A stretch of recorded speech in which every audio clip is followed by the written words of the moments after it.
तो भारत सरकार के गृह मंत्रालय ने एक आदेश जारी करके कहा है कि सरकारी कर्मचारियों को राष्ट्रीय स्वयंसेवक संघ यानी आरएसएस की गतिविधियों में शामिल होने पर लगा प्रतिबंध हटा लिया गया है। राष्ट्रीय स्वयंसेवक संघ ने इस आदेश का स्वागत किया है। केंद्र सरकार ने 1966, 1970 और 1980 में तत्कालीन सरकारों द्वारा जारी उन आदेशों में संशोधन किया है जिनमें सरकारी कर्मचारियों के आरएसएस की शाखाओं और उसकी अन्य गतिविधियों में शामिल होने पर पाबंदी यानी रोक लगाया गया था। अब हालांकि इस पर भी विवाद हो रहा है। विपक्षी दलों ने ऐतराज जाहिर किया इसको लेकर। तो 5 दशक पहले इस पर बैन लगाया गया था और वो बैन अब हटाया गया है। तो संघ पर फैसले को लेकर विपक्ष खपा है। आरएसएस ने इस फैसले का स्वागत किया है, अभिनंदन किया है।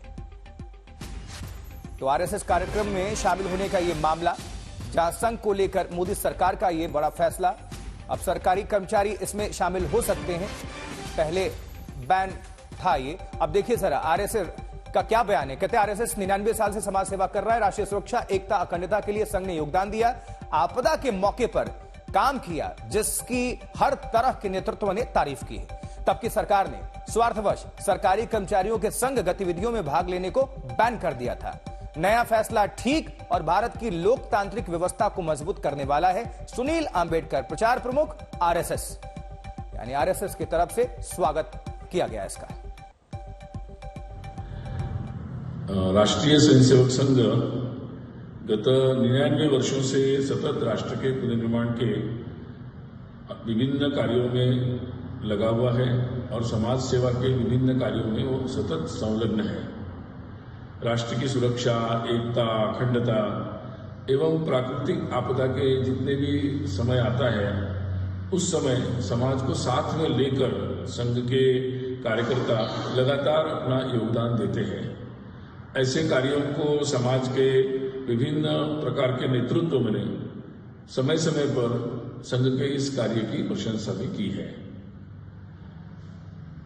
परंतु अपने राजनीतिक स्वार्थों के चलते तत्कालीन सरकार द्वारा शासकीय कर्मचारियों को संघ जैसे रचनात्मक कार्य करने वाले संगठन के गतिविधियों में भाग लेने के लिए पाबंदी लगाई गई थी। शासन ने, वर्तमान के शासन ने आज उस पाबंदी को जो हटाया है, ये निर्णय समुचित है और भारत की लोकतांत्रिक व्यवस्था को ये निर्णय पुष्ट करेगा। अब इस पर विपक्ष क्या कह रहा है, मल्लिकार्जुन खड़गे ने प्रतिक्रिया दी है, सोशल मीडिया एक्स पर लिखा है। आइए आपको बताते हैं क्या कह रहे हैं। कह रहे हैं कि पिछले दरवाजे से सरकारी दफ्तरों पर आरएसएस का कब्जा करके संविधान से छेड़छाड़ करेंगे, ये कहना है मल्लिकार्जुन खड़गे, कांग्रेस प्रेसिडेंट का। निशाना साधा है संघ। अब वहीं असदुद्दीन ओवैसी क्या कह रहे हैं, देखिए जरा। ये फैसले देश की एकता, अखंडता के खिलाफ, ये कहना है असदुद्दीन ओवैसी का। तो कांग्रेस ने प्रतिक्रिया दी, मल्लिकार्जुन खड़गे की तरफ से आया, असदुद्दीन ओवैसी ने भी दिया। मायावती क्या कह रही हैं? कह रही हैं कि मोदी सरकार ने संघ को खुश किया ताकि चुनाव बाद की तल्खी दूर हो। ये तंज कर दिया, निशाना साध दिया मायावती ने। तो विपक्ष इसको लेकर अपनी प्रतिक्रियाएं दे रहा है। Actually it is very very very unfortunate moment from the government side. The government is not learning any lesson from the people verdict. That is what this, not only this issue.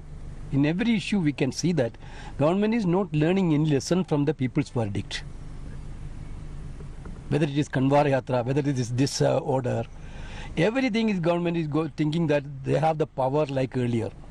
They have totally mistaken. They will know it later. RSS को लेकर जो सरकार का फैसला है उस पर आपकी क्या राय है? जो सरकारी कर्मचारियों को आंखों से बेशर्मी का पर्दा हट जाता है, तो ऐसी हरकतें होती है। पहले छुपके क्या करते हैं, इसलिए जब से मोदी सरकार आई है, देश के गरीबों से कोई लेना देना नहीं है।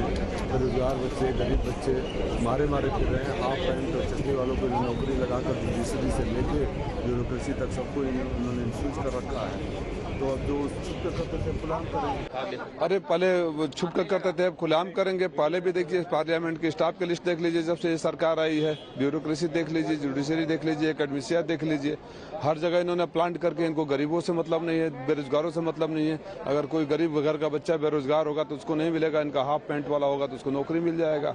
तो ये पहले छुप के क्या करते थे, अब बेशर्मी के साथ करेंगे। हिमांशु मिश्रा हमारे सहयोगी इस खबर पर और ज्यादा विस्तार देने के लिए आप सभी तक जुड़ चुके हैं। हिमांशु, इस फैसले का असर क्या देखते हैं आप आने वाले भविष्य में, और इसको किस तरह से देखा जा रहा है? हालांकि पक्ष तो खुश है, संघ ने स्वागत किया है, लेकिन विपक्ष हमलावर है। देखिए, बिल्कुल संघ ने इसका स्वागत भी किया है और संघ ने कहा है कि आरएसएस जो है एक सामाजिक संगठन है, वो समाज के और राष्ट्र हित के लिए काम करता है।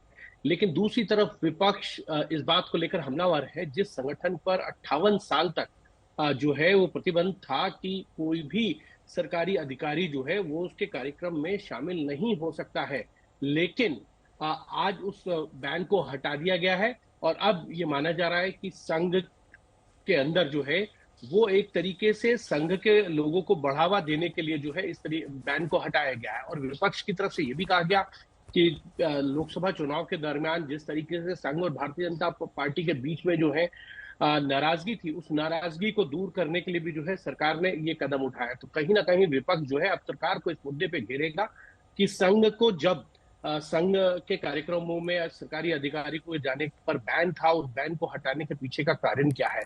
क्या अन्य और भी संगठन हैं जहां इस तरीके की गतिविधियां होती हैं, प्रोग्राम्स होते हैं, उनमें बाकी जगहों पे क्यों नहीं फिर अधिकारी शामिल हो सकते हैं? ये तमाम इस तरीके के मुद्दे हैं जिस पर विपक्ष को लगता है बैठे बैठाए एक मुद्दा मिला है और भारतीय जनता पार्टी और सरकार को ये लगता है कि कहीं ना कहीं इस बैन के हटने के बाद जो है वो आरएसएस की जो नाराजगी थी वो भी दूर हो सकती है और आरएसएस को लेकर खुलकर उनकी जो भावनाएं हैं वो प्रकट भी हो। हिमांशु, आपका शुक्रिया इस खबर पर जानकारी पहुंचाने के लिए। आरजेडी प्रवक्ता मनोज झा क्या कह रहे हैं, सुनिए। ये सवाल अगर संभव होता तो मैं अपने प्रथम गृह मंत्री सरदार वल्लभ भाई पटेल से पूछता कि देखिए आपके देश में क्या हो रहा है। मतलब असल में दिक्कत क्या है ना, बीते दिनों भगवान वाले पे बड़ा घेर दिया, आप लोग सब जानते हैं। नॉन बायोलॉजिकल जो एंटिटी है उन पर सवाल हुआ, तो ये एक दूसरे को थोड़ा पुष्ट करने की कोशिश हो रही है। इस देश का मिजाज स्वीकार नहीं करेगा और मैं तो समझता हूं कि बाकी जो दो घटक सहयोगी दल है, जदयू और तेलुगु देशम, क्या सोच रहे हो भाई, पांव के नीचे की जमीन निकल जाएगी।